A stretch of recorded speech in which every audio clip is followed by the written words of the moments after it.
Welcome to East Tennessee Pinball. Today I'm going to start going through this Evel Knievel. I've had this game for about 6 months. It was booting and playing when I got it, kind of roughly, but anyway, I'm sure it's going to need some work, and the playfield's kind of rough. I'm probably sick Jane on that, and yeah, Django always gets like interested when I film. He's like, he wants to be the star of the show. Anyway, so I'm going to put the legs together, pop this thing up, and we'll see what we got.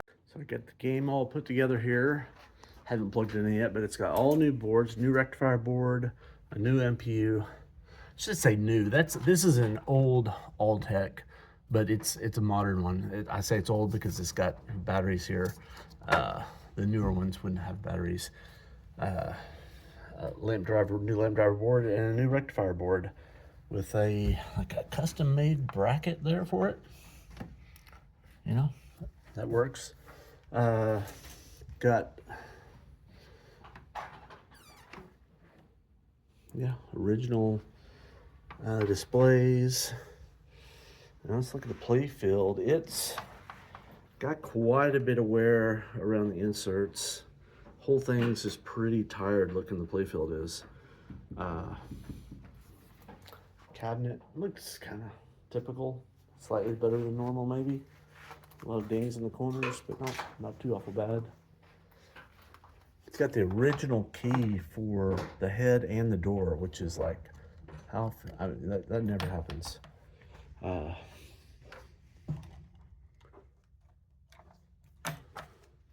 So I think like I said, this game was playing when I bought it. Like I said, it's kind of sloppy, but let's fire it up, see what happens. All right, so I got it plugged in. I'll do a smoke test. Looking for the blinks. That's three or four. There we go. The chimes are a little bit tinny sounding. Probably span a rebuild kit. I just got off the phone with Steve, ordering parts.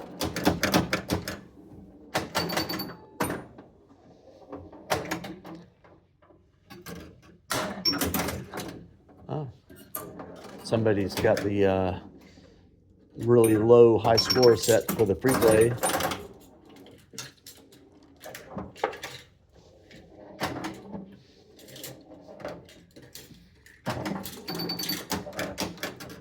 Numbers are fairly decent. This thing plays better than I remember it playing.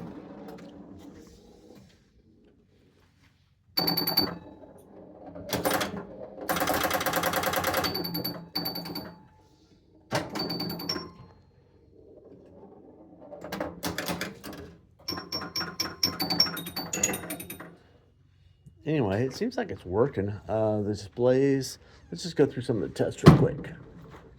You shut this door to line up.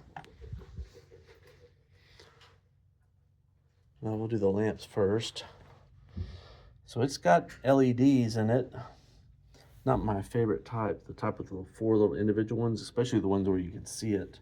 If it's behind the frosted stuff, those are okay, but when you can see them, they're kind of retina burners. So I may swap some of those out. But I don't see any. Well, that bulb's not working, and that bulb's not working, and that bulb's not working, and that bulb, and that bulb, and that bulb. So there's a bunch of bulbs not working. My guess would be sockets, but I don't know. We'll go to the next test, see what the displays look like. So missing a digit and quite a bit of burn on that one also. That digit's probably fixable. That burn is not fixable.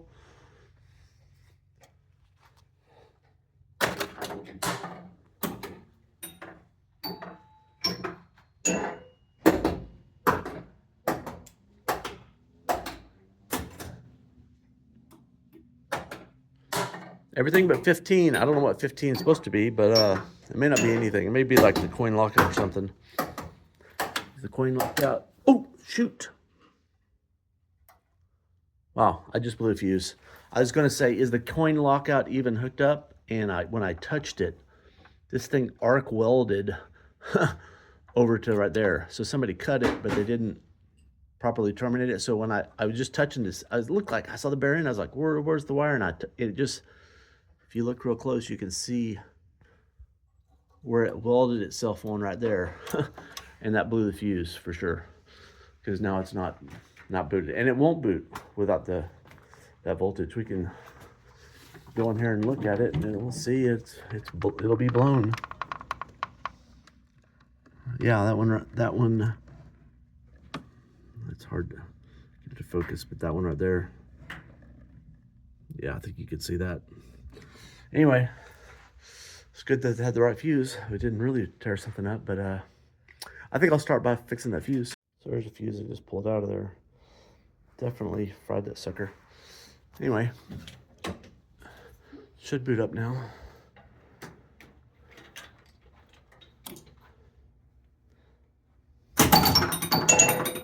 And by the sound of the chimes, we've got our solenoid voltage back, so tragedy averted. Let me open this thing up and see what we got going on underneath.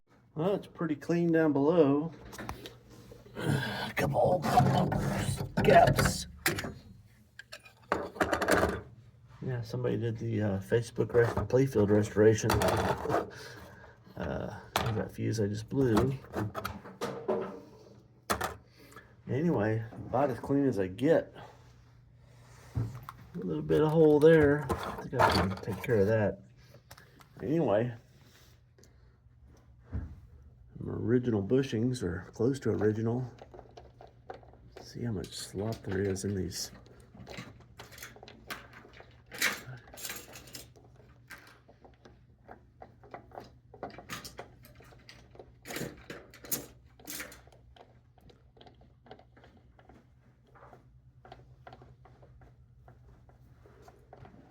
Quite a bit. Kind of expect that. So, yeah, I think I'll strip this whole thing down, get all new parts for it. Somebody's rebuilt the pop bumpers. At least these two. These two, they did not. I just tried to order some of these dead pop bumpers from Steve, and he is out of them. He doesn't know when he's going to get them, which probably means nobody has them. And I know these are the ones that are embossed Evel Knievel. Those are impossible to get. You can get the blank white ones that put a sticker on there. I may do that just so that I get the same color white, because I'm going to get fresh white. Everything's going to be white. The white drop targets, white posts. These are already white. If I can get the pop bumper bodies for these dead pop bumpers, I'm gonna get those. If not, then not, but I'm gonna try.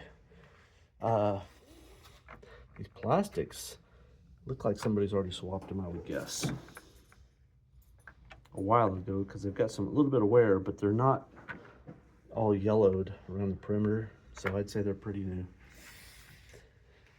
But mostly this is a Jane job. When you say Django, this is all for Jane. Yeah. Mostly. Quite a bit of wear. Some of that will come out, some of it won't. But a lot of this can be fixed up for sure. This won't take her but like 30, 45 minutes. Just looking, so there's starting to peel up right there, the Mylar. Wow. That's been on there for a while. It's crunchy. The rest of the rubber somebody swapped out, but they didn't have one of those. I'd have been better off just throwing one of these on there. Anyway, I think I'll stop videoing here until Jane gets over here and tears this thing down. All right, so I got Evel mostly stripped down. I'm gonna take it a little further.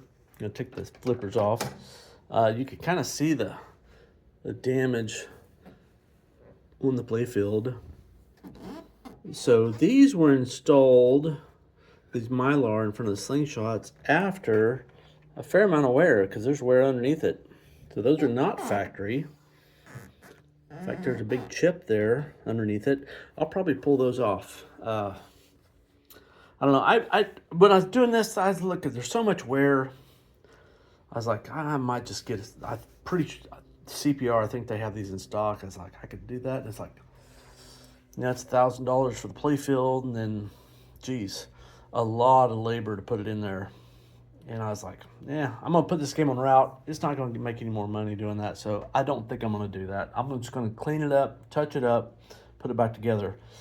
I wasn't planning on rebuilding these pop bumpers because they're nice and fresh, except they've got these old style lamp holders, and they're just not reliable. So I'm gonna put in the wedge holder type, which means pretty much tearing these things apart. I can reuse these parts. These dead pop bumpers, at the moment, nobody has the bodies of them in stock. There's a couple places in Canada. I was looking the other night. So they're $4 or $5 a piece, and then there's a tariff on top of that, and then there's shipping on top of that. So to get probably 2 of these probably cost me at least $20 or $30 to get them shipped to the U.S., and it will take 2 or 3 weeks. So kind of sucks, but I pretty much I almost have to do it. I mean, I can't have these white and have those yellow. It's just too much. So that's going to slow me down. I mean, I can get everything else done but those and do those later. But unfortunately, I've got to redo those. This slingshot, the little plastic piece is busted off of it. Nobody makes or sells a Bally one. Steve over at the PBR, he sells the equivalent Williams part for like the classic Williams. And it's not a perfect match, but it will go in there and it fits and it works just fine. So I just got a phone call, I had to take it. So yeah, these Williams ones, they fit perfect. They look a little bit different than the other ones, but nobody's ever gonna see it because it's underneath the plastic there. So, and they work. And what other option do you have, really? So, I'm trying to decide whether I've thought about doing a clear coat on this. It would sure help with stuff like that. I mean, that's just gouged up. Somebody's moved that thing 15 times and just, I don't know. So it looks awful, but a lot of this is just gonna, just with your finger, it's coming up. And like that, and Jane can fix all that. That'll be blue again. That, she can make that just pretty much go away. This is the harder stuff. In that, scrubbing and scrubbing and scrubbing. That's a magic eraser task. But there's not much paint left. That'd be easy to burn through. You can see where the ball's been burning through over here. So my question is whether I want to put up automotive 2K clear coat on this thing or not. It's a fair amount more work. You've got to pretty much strip everything off there. And if I'm going to do that, I kind of need to know that ahead of time before Jane gets into it, because it makes her job easier too to get all the rest of this off. But I don't know. It's a pain in the butt. I will say this, but when you do that, your games stay just like superbly clean all the time. There's like nothing. When you put the silicone rubbers in a 2K clear coat, it's like you don't ever get a ball trail. They just stay super clean. It's incredible. I've got a couple of games like that on route, and like you don't really even have to clean them. I mean, it's amazing how clean they stay. And they get a lot of plays, and they just you can't tell that the ball's rolled on them. So, and this one will get some plays. So I don't know. I'm gonna sleep on that point. So somebody has been oiling this game at some point in the time. You see all that? It looks like grease, but it's really just oil and dirt. This is a pop bumper. I've got it all torn apart, but they're all like this. I mean, it's just like just nastiness. And the parts I put in well, you can see them now. Put on the electronics, they're nice and clean now, but they were filthy. Same story up here on the pop bumpers. And one thing I noticed here, these 2 wires going to in the stroke switch, they're dainty. They're like 22 gauge or 20 gauge, something. They're not, they ought to be a little bit bigger, I believe. like 18 gauge. I'll probably swap that pink and brown wire out and put slightly bigger wire, because that's the high power for the coil has to go through that switch. And when it gets to the end of the stroke, it opens it up and then it goes to the low power. So, I mean, I don't know. I don't know if that's choking the current off or not. It's not helping it, for sure. All these old Bally's, boy, they're vicious. Some of the flippers can be really stout. I was looking like these, all the these are the stand-ups here, I believe. Yeah. The caps are missing off of them. The pop bumpers, that one's got a cap. Well, that stand-up's got a cap. That pop bumper's got a cap, and this one doesn't. So all the stand-ups, the pop bumpers, it's good to have them. It's not as important. The stand-up targets absolutely need them. It would just miss the shots. The drop target or the pop bumpers, it's a slower thing because the ball's got to come in. And if it doesn't fire immediately, it will kind of just like, it's going to stay there until it fires, pretty much. It's good to have them, but it's not. You won't miss them as much. With these, you'll miss them because it'll hit it. It's like you won't score the points, and if it's the last one you need for some big thing, you'll be screaming. So anyway, I've got this thing torn down about as much as I'm going to. I may take off these gates and get them out of the way. Unless I end up taking it, deciding to clear coat. Just for fun, I just spent like a minute on this area and this area with alcohol and magic eraser, and you can see that versus this other side, like those two fingers, or the double versus the bonus. It really cleaned up a lot of the swirl. Same up here above my two fingers. The right one's been cleaned and the left one hasn't. And I could go further. This white haze is dead paint I've taken off, and just the magic eraser dust. I didn't clean it off because, I was just playing to see kind of how good this thing's going to get. And I'm thinking it's going to be all right. Obviously, it's going to need some touch-ups, but I think it's going to get clean enough to not feel bad about not putting a new playfield in it. Because this was really, really bad. It was like this. And that does not look very good to me. That is like completely tolerable. And I can make this look a little bit better yet. So I still got to figure out if I'm going to try to clear coat it. I'll sleep on that again tonight. One last thing, I was looking at doing some rubbers. I've done one of these games for somebody else, and I put red rubbers on it. Honestly, to me, it was a little too much red. It was too loud, the red. I was looking on Titan, and somebody had a kit made up with the baby blue, and I've got some baby blue rubbers just by chance, and they're a pretty good match with the baby blue on the plastics. A little bit less so for the blue on the playfields, but again, once this gets cleaned up, it's going to brighten up a little bit because it's just got so much dirt on it. The baby blue on the plastics is really the right color, and it's a very good match. And I like this color of plastic. I think it's it really contrasts well with the white posts, and I'm going to have new white posts on there. So I think I'm probably going to order a set of these baby blue plastics for it. I think that'll look nice. I was in the process of redoing the LEDs on the playfield, and I got them all done, and this lamp wasn't working. And what had happened was, well, I can just show you.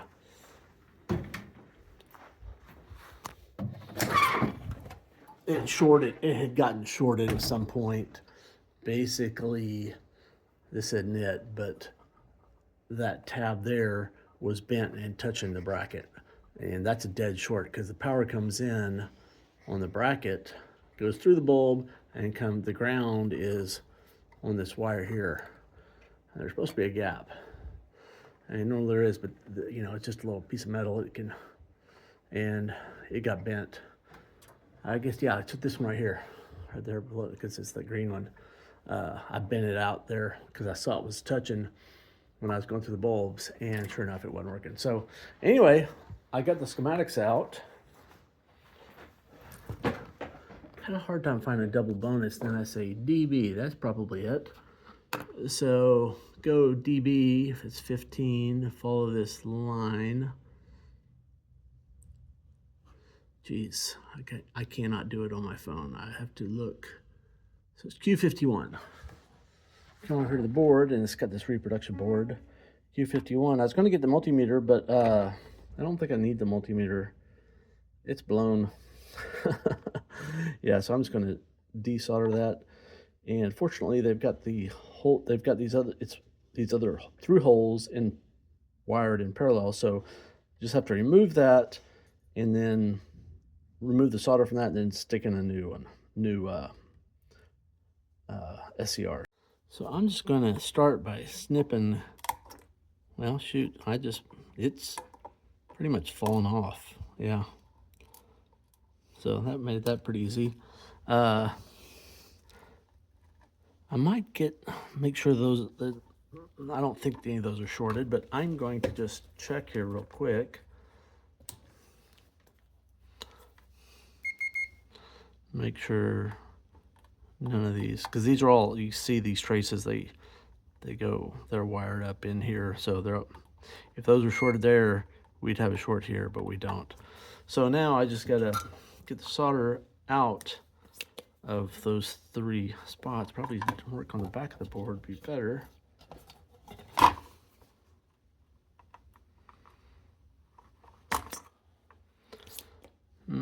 We'll see how well this board. Some of these new reproduction boards, man, they are hard to get the solder out of it. I didn't even look what brand. It's probably an Alltech, I'd guess. The MPU was an Alltech.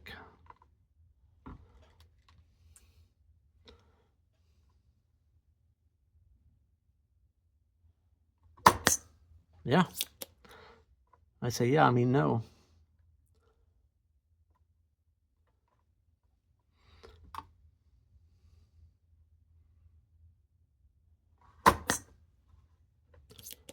I don't know.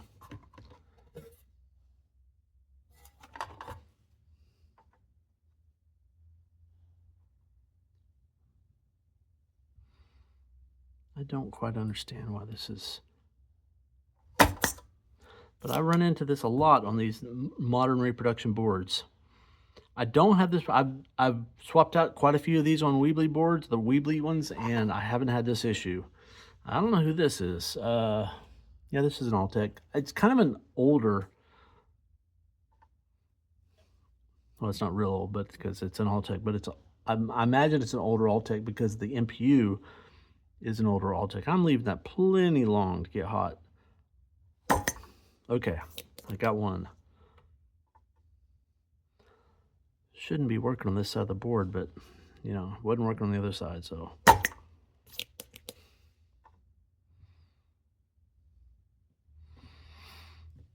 We'll see.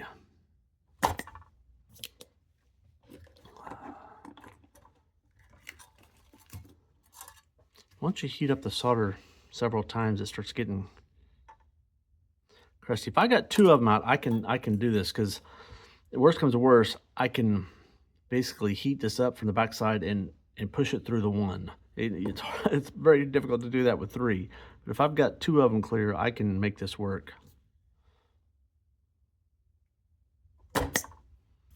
I may end up doing that.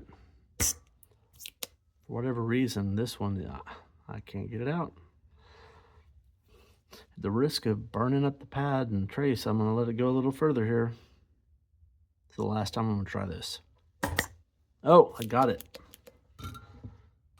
Sometimes when it seems like when I smear it, it works better. Okay, let me see if I've got them. I just gotta find them.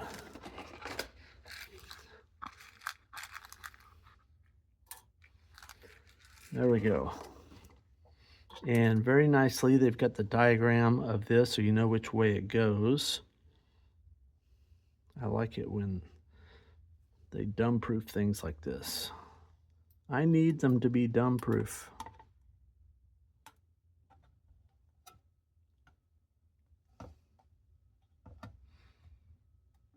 And now, just solder that up. And I wish, I don't know why some of these new ones are so difficult. Is it because, is this whole thing ground trace, like the whole green? and it's just sucking the heat away. And is that why? If that's what it looks like, I would kind of imagine they wouldn't want to use that much copper, assuming the traces are copper and not something else, but I don't know.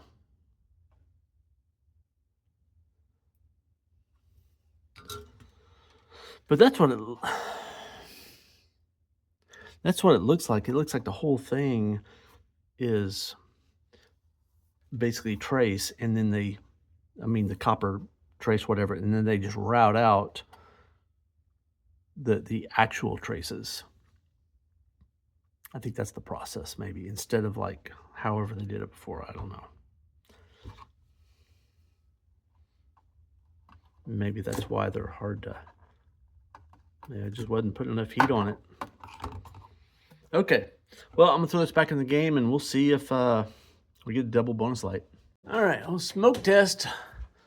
Okay, I got a blinking green light. That's good. A few more blinks and I'll boot up. We'll see.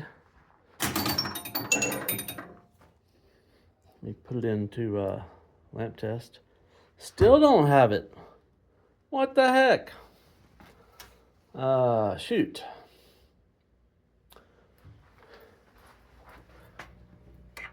Just going in there to look if it's fried again. Not visibly fried. Well, that kind of sucks. Kind of not sure I like those ice blue in there, but I was just trying them out. Let me pick up the Playfield and get the multimeter, see if I got voltage and ground coming to that socket. So it was the socket. So I have already gone through and soldered the bases to this conical, the can or whatever you want to call it, to the mount. I did that on every one in the game, and for about 6 or 7 of them, I also moved this wire here to that pad right there, which is another failure point. So on this one, I think that's probably the case. So this will be maybe the 7th one I have to do. Move that wire there to right there. So to do that, you have to first get already put it up. Get a file and file that off, and just move that wire from there to there. And between those two, that will take care of about 95% of the problems. The other 5% is inside here. It's a little terminal, and different outfits will sell you one of these. It's a socket cleaning tool. It's kind of like an eraser, but it's got grit, and you stick it in there and twist it, and it'll clean the inside of that socket. So phase 1's complete. I filed off a clean spot so that the solder will stick. Okay, so I moved this white and yellow wire from there to there, and that should make that pretty reliable. I mean, not 100%, but so I went through and did all those, every socket in the game, every controlled light under the Playfield in probably an hour. The other option is either replacing all these sockets, or there's the Yopsicles, which is another option, but that's just a lot more work and a lot more time, and you got to buy the parts. So it's just like, I can do this pretty quick, and it's a pretty good solution. It's not as good as swapping out new ones, but like I say, that's a lot more time and money.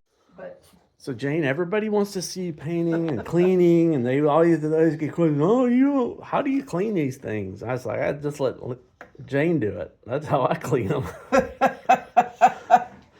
Well, he took a wallop there on the side of the head. Wow, that's kind of wet, isn't it? Oh my gosh! I just ripped up the yellow. Man, no, I've been trying to the pop bumper skirt. I wore a hole in his forehead, and I was trying to fix that. But now you just wiped it off. That was not the skirt. Because the skirt, that's where the edge of the Mylar. Yeah, the edge of the Mylar. The bump of the Mylar. And it gets real bad always. So like around here, all that. So can I just put you on the stand and just like put you on the stand for like an hour and let it fast forward, and they can just watch it fill up with paint. Well, I've already done the reds and the blues. Well, show me some reds. Oh, there's some reds. You got to get it in the light. Yeah. Yeah, you can see some of the reds. Of course, this was all white around here. I'm just moving around so I can get it in there. Okay, I see. There's a You bunch can see me of paint. recreating. Well, I didn't even see it. I was back here. Couldn't even tell. Well, And I'm not milking that. That's it's. Oh my gosh, yeah. There's a whole bunch of paint. So I'm recreating the letters here, and I've done it color by color. I gotta get the light because then when the light you can see it. Yeah, it looks like a little kid painted it because it's like. Well, yeah. Like a little kid with crayons. I'd love for you to do this. That is the right shade.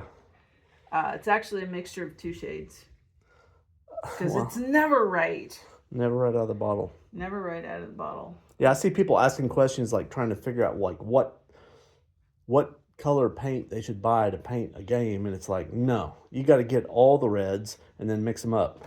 Yeah, and yellow on old games, yellow ochre is your friend.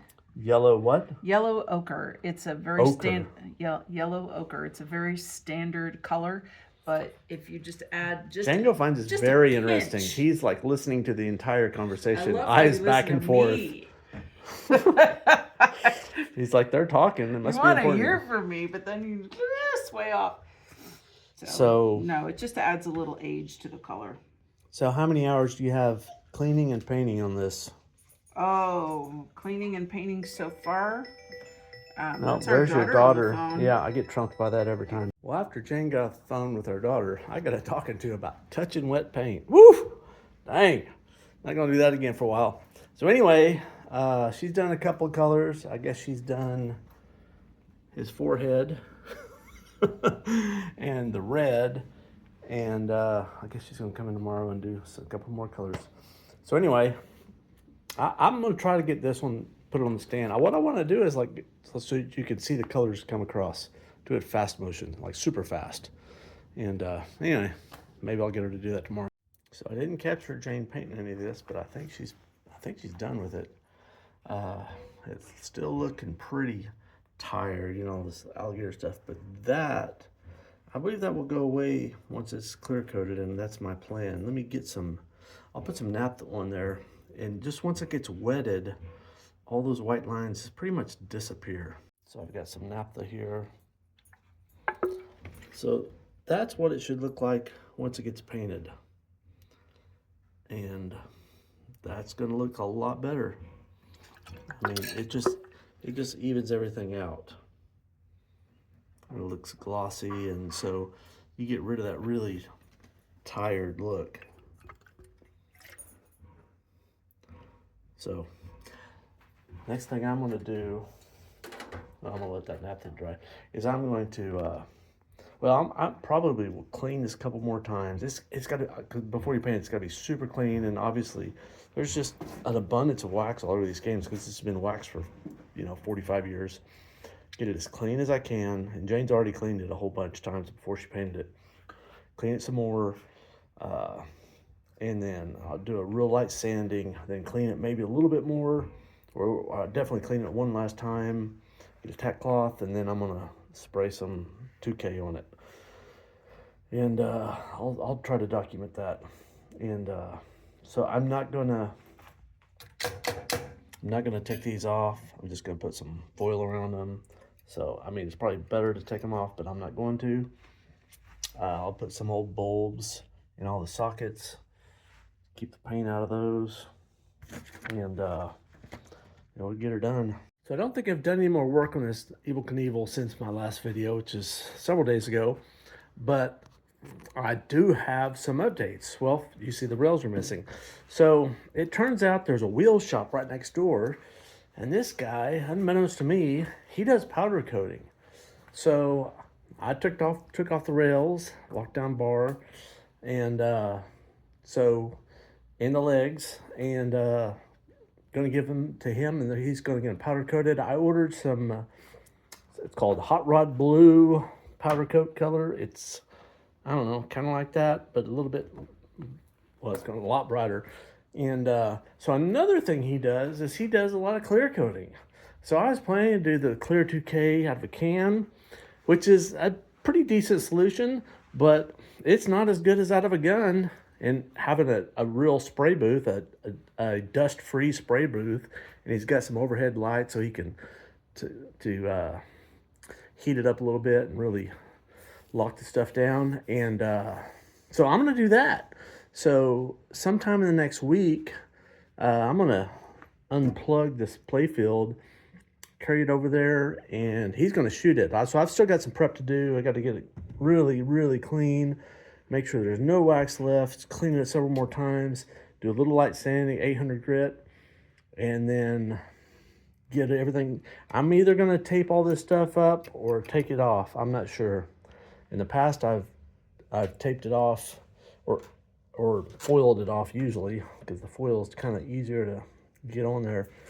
But anyway, it's gonna be a trial run for having my neighbor spray this thing. This guy is a professional painter. He knows what he's doing. They do all kinds of nice cars. There's a couple of cars in the parking lot. He like all these cars come in there. Like, I've seen a Ferrari in there. He does all these really jacked up trucks that have all the lights underneath there and everything's chromed underneath. He does a lot of trucks like that. So really wild kind of wheels and stuff. So anyway, I'm sure he can. Clearing the playfield is going to be easy. And the powder coating, I think that's kind of an easy process, you know, from what I understand. Just it electrostatically sticks and then you bake it on there. So I'm looking forward. So this thing's going to be coming around here in the next couple of weeks, and I don't have to do too much of it. Somebody else is going to be doing it for me. So I think I'll go ahead and end this video here, and I'll do another video on the powder coated legs and the clear coating the playfield, and I'll post that within a week or so after this one posts. So anyway, if you like the video, click like and subscribe, and I'll see you around.